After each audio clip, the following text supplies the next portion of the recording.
Hey guys, Josh Steichleather for I think discussion board 3, I believe. So our prompts this week reads as follows: Are the Ten Commandments still relevant today?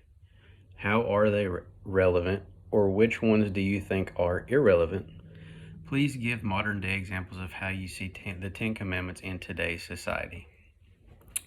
Well, obviously, I think that they are relevant, as Dr. Shivers has said in several of her lectures, that our laws for our nation and our states, our societies, our towns, our cities, etc., all derive from the commandments in some way, shape, or form.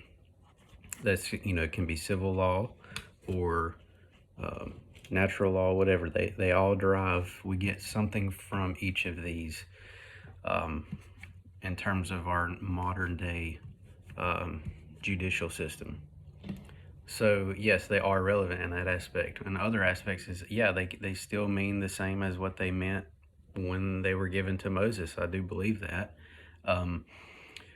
However, just like then, in when the time that they were given up until now, there are people who are going to be some naysayers and say that no, this does, and take it out of context and what have you. I recently was listening to a gentleman, I can't remember his name, but he was talking about the Ten Commandments and their relevancy.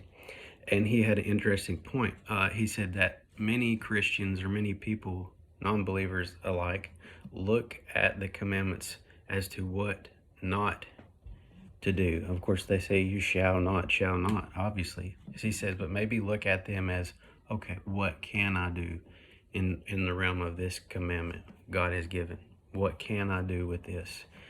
And that, to me, opens up a lot more options and a clear outlook on exactly what it doesn't close the box. Shall not. That pretty much from the get-go, somebody who's really not, I guess, confident in their research skills or whatever, they may just find themselves in that box and just, okay, we cannot do this, period. Rather look at it like, what can I do in this area of this particular commandment? What does that include? So I think some of the four that are, prevalent today was, I think, shall not covet. I don't know if recently, everyone I guess knows Hobby Lobby, the huge company, the arts and crafts company. Of course, it's Christian, owned by David Green and his family from Tyler, Texas, for many, many years, from the ground up. And he has always modeled the saying that, this is not his company, it's God's company, and has reaped, millions of dollars and given away millions and millions to, various entities. Well, he recently gave away the ownership of the company, gave it away, all of it. And he said, why? It's not mine. It's not mine to keep anyway. It's God's. So there's an example of that.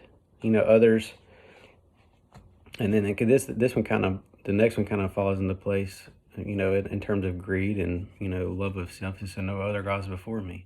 That exists in our pride. One can make themselves God rather than God being above them. And that can result, be with money or whatever. So recently, there's a study about Enneagrams, and Enneagrams is just a personality test, but a lot of people think and believe that it's rooted in evil and satanic rituals type thing. But really, what you get down to it is like anything can become a god or power over yourself if you let it. So it is what you make it. And it seems like yoga, like some people will say yoga will give you that release of whatever, but if you allow that activity to become more than what God can give you, then yeah, that would be in direct conflict with that commandment. And worship no other gods, I think that's obvious. That there are so many people that, of course, that worship themselves or others, money, their job,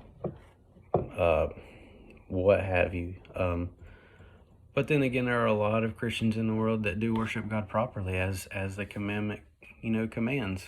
We all fail, though. We all have a sinful nature.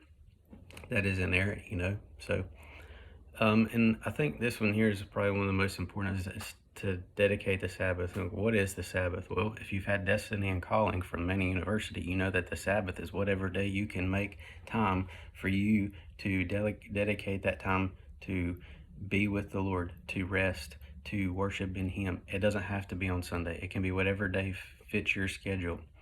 And I think that so many people, including myself, fail to do that. But that's probably one of the most important ones in our society today. Taking that time to just recharge and regroup will help in our journey to follow the other commandments. So, looking forward to seeing what everybody else has to say. Hope you guys have a good rest of the week. Thank you.